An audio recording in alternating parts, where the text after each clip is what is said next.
I was hanging this up yesterday, got it all finished. Actually, I finished it about a month ago. I just finally got around to finishing it.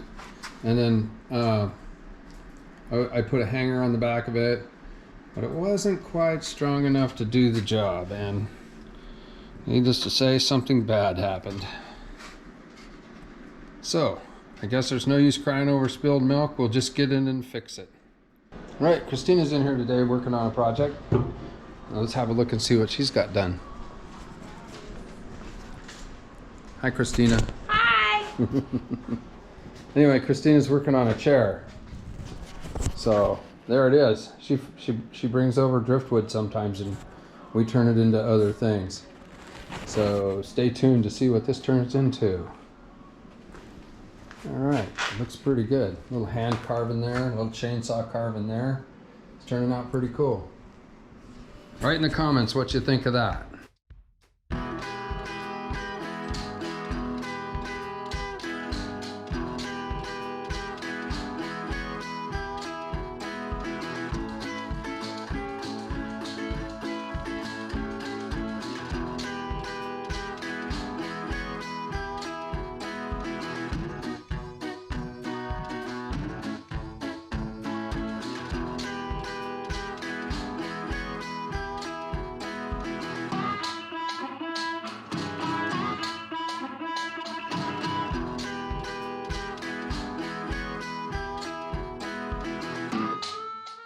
My outside diameter of the last complete ring is 14 13/16.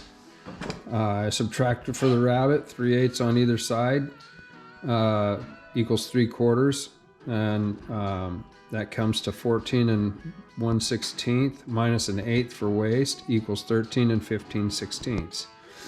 Okay, so I take 13 15/16 times pi equals 43 11/16. That's my inside diameter.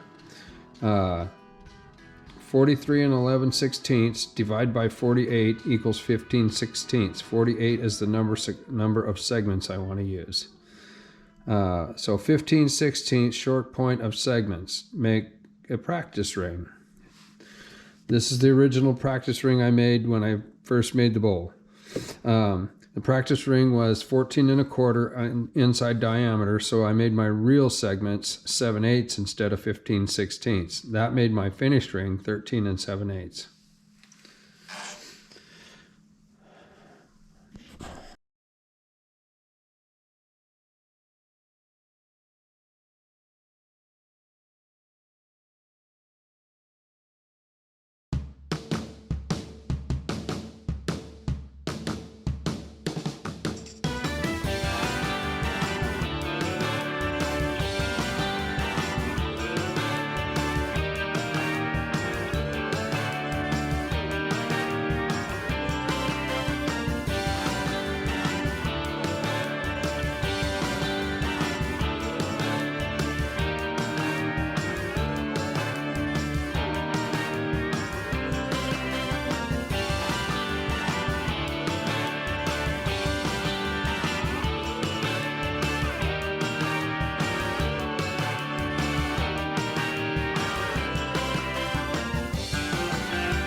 So you have to be careful when you're taking taking material off this surface because the amount of material you take off here is times 2. So if you take a 32nd off, if you take a 64th worth of material off, you're making the hole a 32nd bigger. And at this stage of the game, at 30 seconds, a whole bunch. So now you got to just go slow and sneak up on it.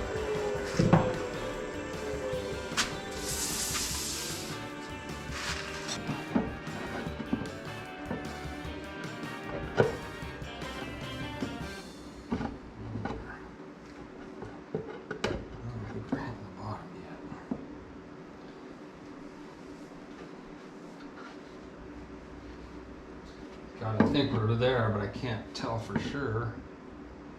I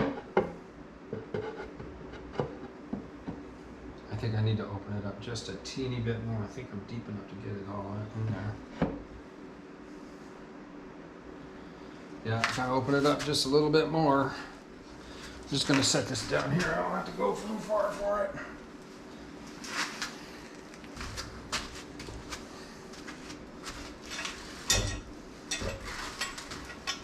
So they make cantilever arms for a lathe to do this sort of thing, and that's I had a jet lathe and I was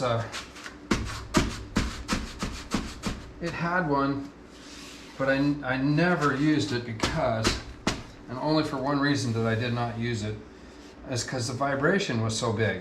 But that jet lathe, to be honest, was not a very heavy lathe. So I don't know how this one would work with it on there. I'll have to ask somebody.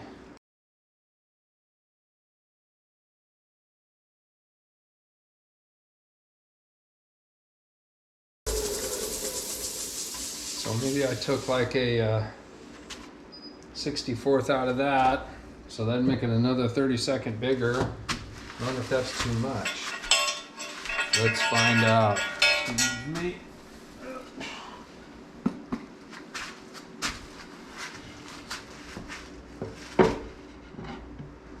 That's it right there. No, just a teeny bit more. Too bad you can't just heat this ring up, let it expand and then slip it on there. But we're kind of right at that place. Oh, look at that. No, not quite in there. The thing is too, if you force this, bam, you'll crack your ring. And you don't want to crack the ring. I need to go like, let's see, what's a 64th, 128th, I don't know what is that. Not very dang much. I am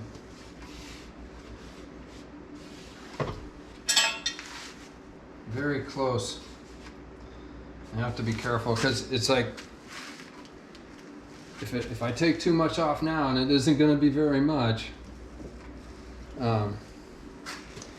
it'll be too big and it'll be ugly. Let's see what we get to here.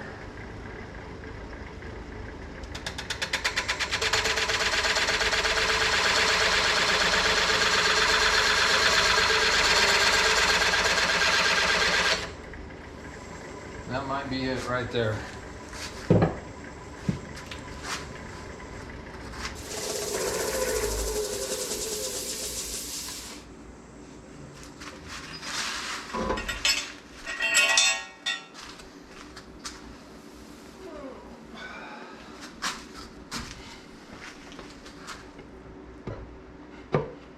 Oh, see that? That was all the difference in the, and see that?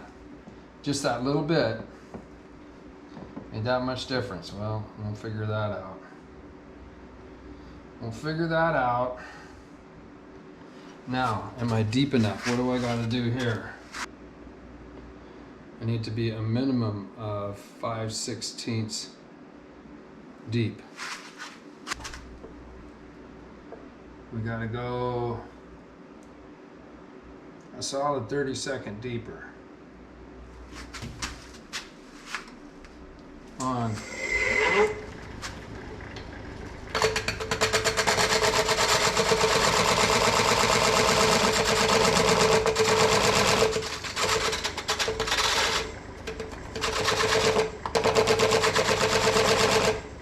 going to be it right there, I think.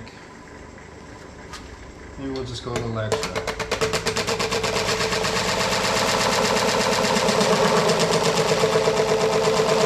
Okay, that's going to be good right there.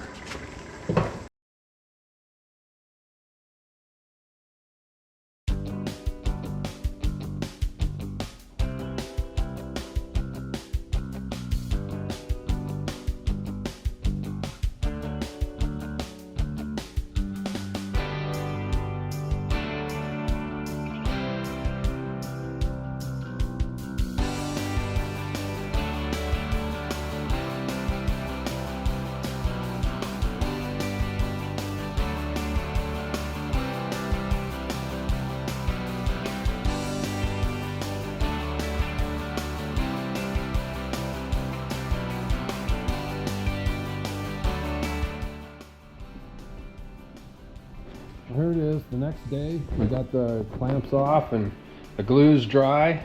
Temperature in the shop's about 50, a little under. Got the fire going and it's warming up. Got this mounted up on coal jaws. Absolutely not my favorite way to mount anything to turn with, especially with this much leverage on it. So I'm going to be really, really careful.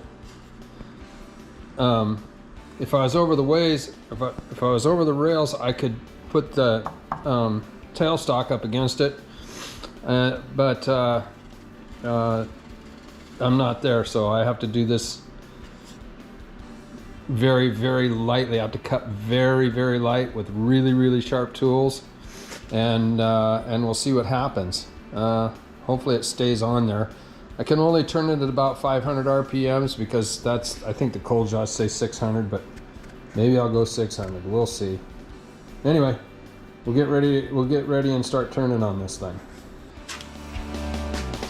So here we go. 500 RPM.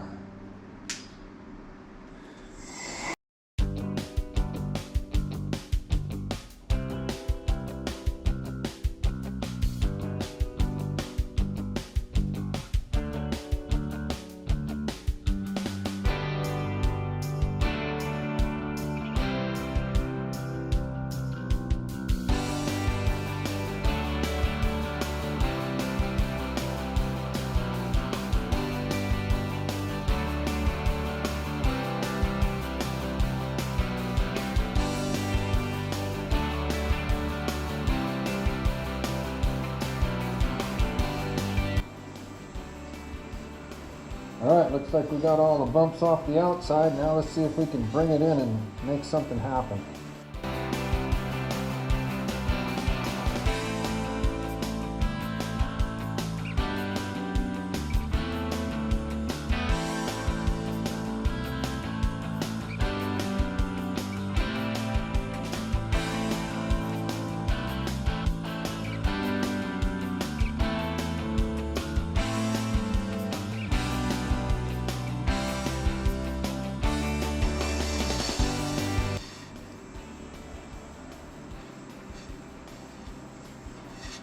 So I don't know if you can see this on the camera or not, but there's a gap right here. That's that. Remember I was talking about a 30-second being a really critical thing? Well, that's where it's critical at. Anyway, so I will end up filling that. I'll make me a little sawdust concoction and with a sander and sawdust that up, and we'll make it all work.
Okay, well, my batteries went dead, or my brain did, not quite sure which. I didn't get the sanding and finishing portion of this video done. So this is just about going to wrap it up, and we'll talk to you up in the hobby hut.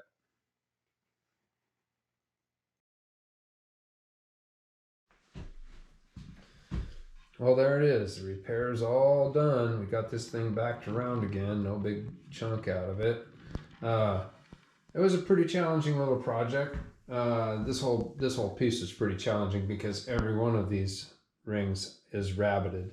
Um, uh, yeah, there it is. So this is going to be a wall piece, and I am going to figure out a good way to mount it on the wall. I don't know. I'll probably have to put a hook and put it into this. I don't know how I'm going to do it. Honestly, I want it to get done, and it's such a great piece, but storing it is kind of or where to display it. You have to have a big wide open space, and I don't have one here in the hobby hut, so I have to wall mount it. Yeah, if you like the video, please subscribe. If you'd like, share it with your friends, and yeah, I guess we'll see you on the next video. So have a great day.